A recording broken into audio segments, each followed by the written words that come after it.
Halos 2 kilometrong trail ang inaakyat ng Baguio Mountain Biking Group. Para saan kanyo? Para suungin ang downhill slopes ng Baguio.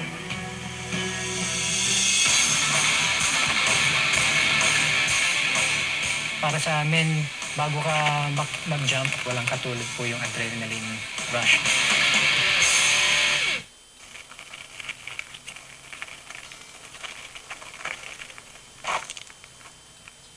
Baguio City, sabi nila, isa sa mga lugar kung saan napakasarap ng sport ng mountain bike kung susubukan ninyo.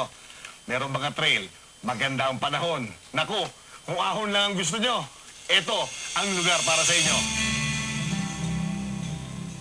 Ang extreme terrain ng Baguio, swak na swak daw sa mountain biking ayon sa grupo.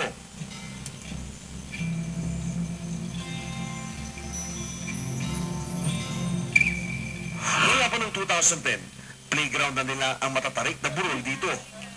Ang kagandahan sa pag-bike dito sa Baguio ay yung scenery and the trees.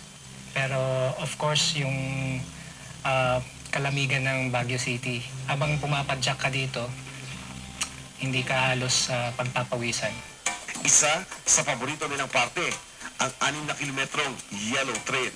Noong panahon, ang mga katutubo nating Ibaloy, ito po ang naging foot trail nila. Ito po, naging bike trail ito ng mga year 90s. Naging yellow trail siya dahil sa mga tree markings na kulay yellow. Kumpara sa ibang bike trail sa Baguio, maiksi lang ang Yellow Trail.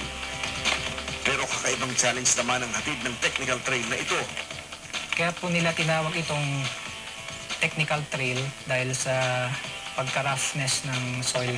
At marami po siyang downhills and of course at the same time yung uphill natin kaya po nagbubuhat tayo. Kaya kung gusto mo itong subukan, kailangan marunong kayo ng tinatawag na technical riding. Technical riding kung saan ay gagana po lahat ng mga skills mo. Going through roots, mga bato, iwasan mo yung mabunggo ka sa puno at yung pagtalon mo kung paano ka mag-drop. Pero kahit pabihasa ka na sa technical riding, iba yung pag-iingat pa rin ang kailangan dito. Nag-exhibition sana ako dun, pero ano eh. pero ano lang, yung bike hindi nag-cooperate. Yung danger level po niya dito medyo high risk din. Kaya medyo precaution lang po.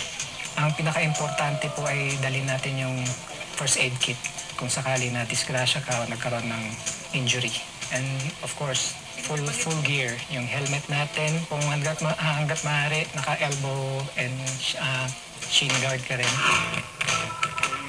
Ilan sa mga balakid na madadaanan mo dito ang matatalas na bato at ugat ng puno na pwedeng makaflat ng gulong. Kaya dapat laging may dalang cold patch.